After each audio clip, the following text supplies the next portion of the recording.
I think I just figured out why the US, UK, and France are so adamantly pro-Israel right now. Like, we all knew it had to do with money, but I'm gonna tell you exactly how. There's a shout out to my uncle who told me to do some research on the Ben Gurion Canal, and I did, and I took notes. Now, who is Ben Gurion? He is known as the founding father of Israel. He was the first prime minister, yes, you guessed it, in 1948. And this canal is a proposal to connect the Red Sea to the Mediterranean Sea through here, right? But we already have a connection, and it's called the Suez Canal. And if you don't know the history, let's get into it. The Suez Canal was opened in 1869, and the Suez Canal Company was given a 99-year lease to own the Suez Canal. And guess who owned the Suez Canal Company? The French and the British. I think it's also important to note that the British Empire originally was opposed to building the canal because they thought it would directly threaten their economy, but instead they just decided let's benefit from it, bought 44% of the shares in 1875, so they were all good. Now in 1888, the maritime powers, Great Britain, Germany, Austria-Hungary, Spain, France, Italy, the Netherlands, Russia, and Turkey signed this thing called the Convention of Constantinople. What's important about this is it said that every single nation should be able to use the canal, whether at war, at peace. It cannot be denied access to anyone. In 1949, Egypt denied Israel access after the Nakba, after they did what they did. That was a huge deal. It was a big statement because of this. Now, in 1956, when the US was basically having a proxy war with the Soviet Union in that region, the Egyptian president at the time, Gamal Abdel Nasser, decided to nationalize the Suez Canal, so take it away from the British and French-owned company, essentially because the US reneged on a previous agreement to finance the Aswan Dam project that was for the Nile, getting water and electricity to the Egyptian population, etc., etc. This was a massive shift, a huge move in the region and globally. Probably why it was also used as a battleground in the 1967 Arab-Israeli War.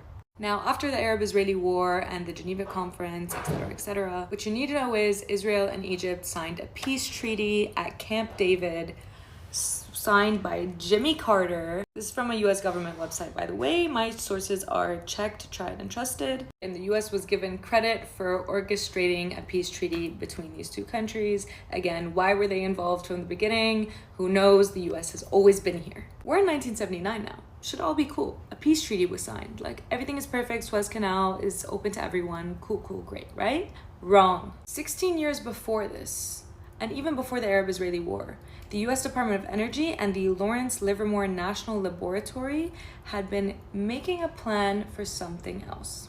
In 1963, they made a classified plan to help excavate the Negev desert hills with 520 nuclear bombs to help create a canal.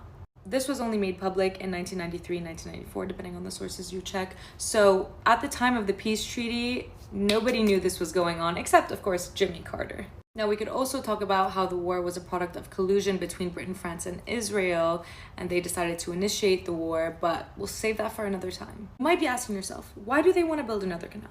Like, we have the Suez Canal right here. Why do we need a canal through here? This is where the money comes in, baby. Without the Suez Canal right here, ships from Asia would have to go all the way down and around Africa in order to reach Europe. This canal right here currently sees the passage of 12 to 15%, depending on the source you check, of the world's trade and 10% of the global oil distribution.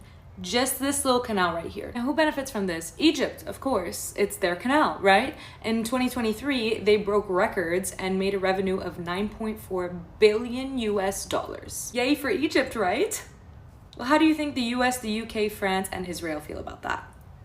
Not good. Suez Canal is not ideal. Up until 2014, you could only go one way, which meant for 6 hours it went in one direction and 6 hours it went in the other, which was super not efficient. It was also not wide enough to accommodate some of the largest ships in the world. So what happened in 2021? You might remember this.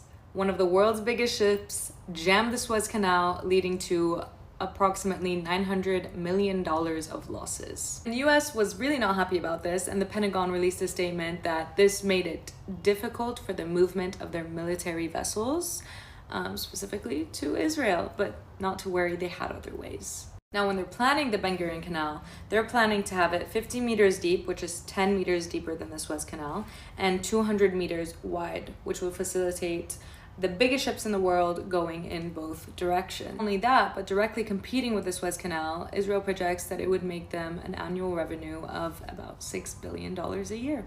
Plus. And now for the interesting part. There's one feature about the Suez Canal that's also really inconvenient, and that's the fact that it's built on pretty sandy shores. Now, I'm not an engineer. Now, from what I read, sandy shores are pretty inconvenient for a canal. They constantly need maintenance. But where Israel wants to dish it out to the Mediterranean Sea, it's a rocky land texture, which is ideal for these conditions. Let's zoom into this. That's the Gaza Strip. How annoying is the placement of the Gaza Strip for them?